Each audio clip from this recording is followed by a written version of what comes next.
get more insight into this with Catherine Bennett. She's the Chair of Epidemiology at the School of Health and Social Development at Deakin University in Melbourne. Thank you so much for joining us on this News Hour. Now, Catherine, Pleasure. should we be concerned about this? Are you concerned about monkeypox?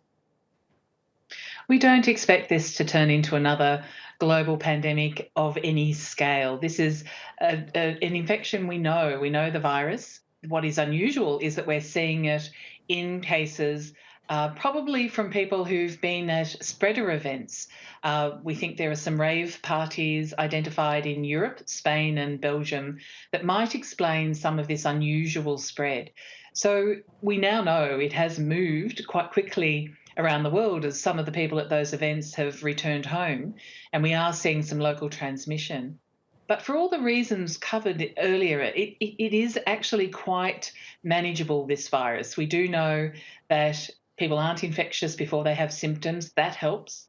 It's also not very efficient in spreading. It's only those very close contacts where you have repeated or lengthy contact, or your household contacts, for example, or sexual partners, are the sorts of people that might be at risk. So the health authorities can identify cases quite easily because it's quite distinctive, and then work with their contacts to make sure the virus doesn't spread further in the community. And of course, we do have the smallpox vaccine that allows us to do some ring vaccination work if we need to protect healthcare workers or others who might be exposed, as we handle what are, at the moment, quite small numbers on a global scale. I think what's interesting about this, though, is that we've just come out of a pandemic. We still have COVID cases that are rising in many countries, and we're seeing these images of monkeypox, and people are concerned. People are concerned.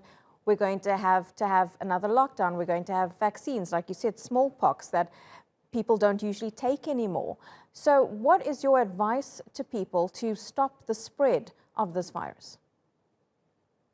Well, it's the one legacy of this terrible COVID pandemic has been that everybody now knows those small, simple steps that will actually help protect you from any infectious disease. In Australia, we're going into our winter now, so actually wearing a mask when you're around other people helps other respiratory infections. With monkeypox, that's an issue if you're someone who might potentially be carrying the virus. But as I said, people tend to know. You have symptoms that quite quickly turn into these very distinctive skin lesions. So the important thing is that people are on the lookout for symptoms and are then going to see the health authorities and being looked after and managed along with their contacts.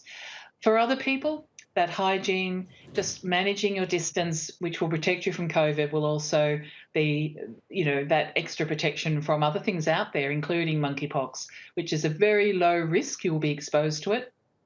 But at the same time, those simple measures still work against monkeypox as well. So I don't think we have to worry in the same way, though. Very casual contacts. So being in the same supermarket as a case, or being even in the same restaurant at another table, doesn't pose the same risk as it does with things like COVID or flu. Monkeypox is it's not a respiratory infection. It has to be a contaminated droplets that are spread that might expose people who have repeated contact with them, but is less likely to be a risk to casual contact. So that means we're not really at risk unless we happen to know a case. But even then, all those simple protections will help us keep COVID out, but also, while we're worried about monkeypox and still learning where it might be in the world, it just helps you reduce your risk that little bit more. Catherine Bennett, thank you for unpacking that so well for us, live to us there from Melbourne.